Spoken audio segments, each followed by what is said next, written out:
منظور احمد پښتون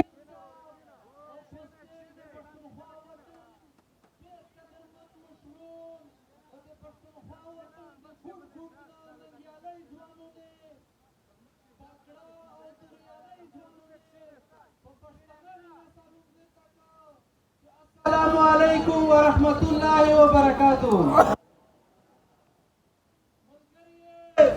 خبره د جیل وکړله چې حنیف څلور کاله جیل تېر کړی دی. دا یوه حنیف نه دی تېر کړی. دلته د میږ د مشر نړوند څخه د هر ملګري جیلونه تېر کړي دي، تکلیفات یې تېر کړی دی، خو د یوه مقصد دپاره و چې هغه د قومي کاز و. داسې یووالی و، داسې اتفاق یې غوښت، داسې اتحاد یې غوښت لکه څرنګه چې نن تو سر جمع شوي یې. د دغه ملګري یې د دغه مشرونو قربانۍ دي. نن چې تو دومره په مینه باندې، دومره په استقامت باندې، دومره په جرأت باندې راغلی یې. افرین در باندې آیا، شاباش در باندې آیا. امید دې تو ته چې همیشه دپاره داسې په منظر کې، داسې په میړانه اوسې. ملګري مشروم نوستي او ډېر په تفصیل سره د وطن په حالات په واقعیت باندې مجلسونه وشول.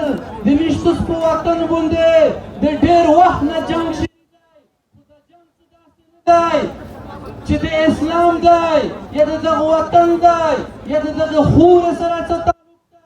په دا نن بچای بچای پوهېږي چې د جنګ په میش دغه د پاکستان ریاست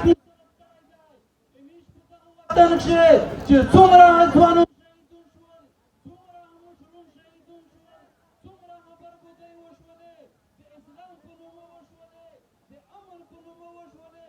دا د دغه ریاست ګټې وکښې، د متو په برګودي کې د ده ګټې وې، د متو د کورې د بزورې پړنګول کښې د دوی ګټې وې. خو مازید میږ ته یایي چې په پښتونخوا وطن باندې میږ د دغه ریاست هېڅ قسمه جنګ نه غواړي. میږو کلک مزاحمت کی، میږو کلک یووالی کی. مازید نه د میږ د ځوانونو وینې تیاول غواړي، مازید نه د میږ د مشرونو وینې تیاول غواړي، خو دغه غواړي مزاحمت. لکه څرنګه چې نن ته اسلام آباد ته راغلی، دغه ریاست په مختلف شکلونه کښې د میږ ملګري لږ ور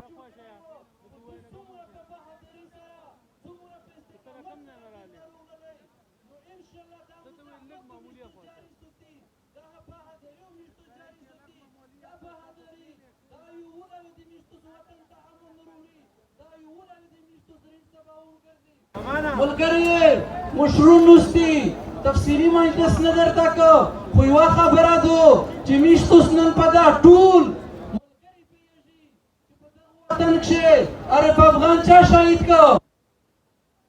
سټیټ شهید که؟ عثمان کاکړ چا شهید که؟ ارمان لوڼی چا شهید که؟ د خړ کمر شهیدون چا شهیدون کړل؟ د اوړه د 3 جون هغه ملګري چا شهیدون کړل؟ بلور چا شهید که؟ دا د پښتونخوا وطن د ایکسپاټه 1200 مشرون چا شهیدون کړل؟ په دا کښې د هر سوچ خلک و، په دا کښې سیاسي خلک و، قومي مشرون وي، پروفیسرون وي. په دا خوره باندې ته چېرې نه یې بس.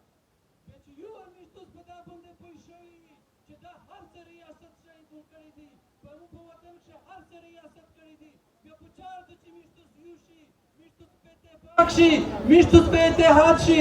نن حکوم ته مکادو دا حالات چې کوم راغلي دي د متو په وطن، د متو په خوره چې کومه بدترینه غلامي ده، او واحد دا دی چې نن میش په پټیم ورجمع شي، میش پټیم مضبوط کړي، میش خپل صوفینه برابر کړي.